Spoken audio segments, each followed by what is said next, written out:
오늘날 교회들은 참 많이 있습니다. 근데 우리가 관심 있게 보는 것은 어떤 교회가 살아있는 교회냐, 어떤 교회가 이제 좋은 교회냐, 어떤 교회가 진짜 교회냐, 찐 교회냐 하는 것이 우리가 궁금해하는 것입니다. 여러분들은 어떻게 생각하세요? 1번 예배가 뜨거운 교회가 진짜 좋은 교회다, 아니면 찬양이 뜨거운 교회가 진짜 좋은 교회다, 말씀이 아니면 전도를 열심히 하는 여러 가지 정의가 있겠지만, 제가 생각할 때는 이렇습니다. 한 이야기가 있는데요. 성 프란치스코가 편도나무에게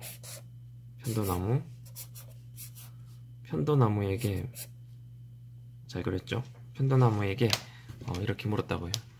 편도나무야, 나에게 하나님 이야기를 해줘 라고 하니까 그 편도나무가 대답하기를 이렇게 꽃을 피웠다는 거예요. 꽃을 이렇게, 꽃 잘 그립니다. 네. 근데 결국 이게 꽃이 너무 많이 이렇게 예쁘게, 나에게 하나님 이야기를 해줘 라고 했는데, 편도나무가 대답할 수 있는 하나님은 자신이 꽃을 피우는 것밖에 없었다는 거예요. 그러니까 우리 성도들이 이 하나님을 증거하고 증명할 수 있는 것은 생기 있는 삶밖에 없어요. 생기 있는 삶을 통해 하나님을 보여준다는 거예요. 어떤 교회가 진짜 교회냐, 어떤 교회가 살아있는 교회냐, 어떤 교회가 좋은 교회냐, 생기 있는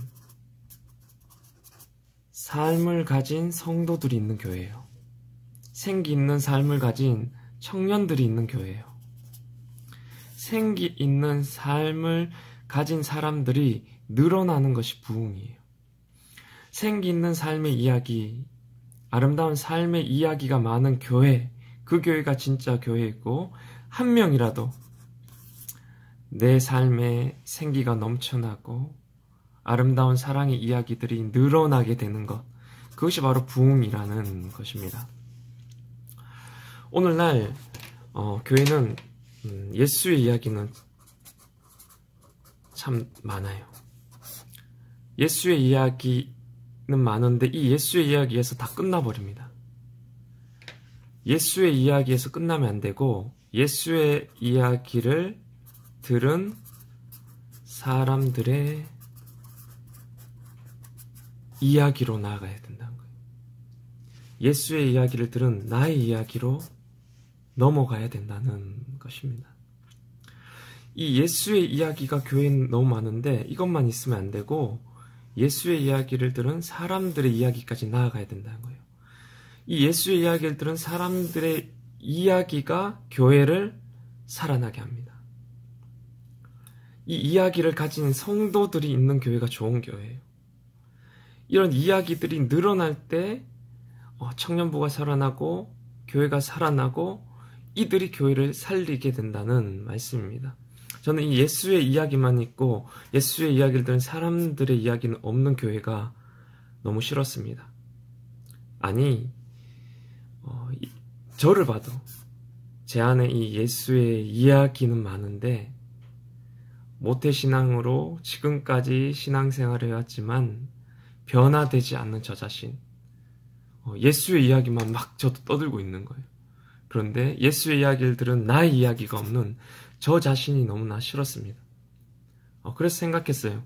이것은 둘 중에 하나다.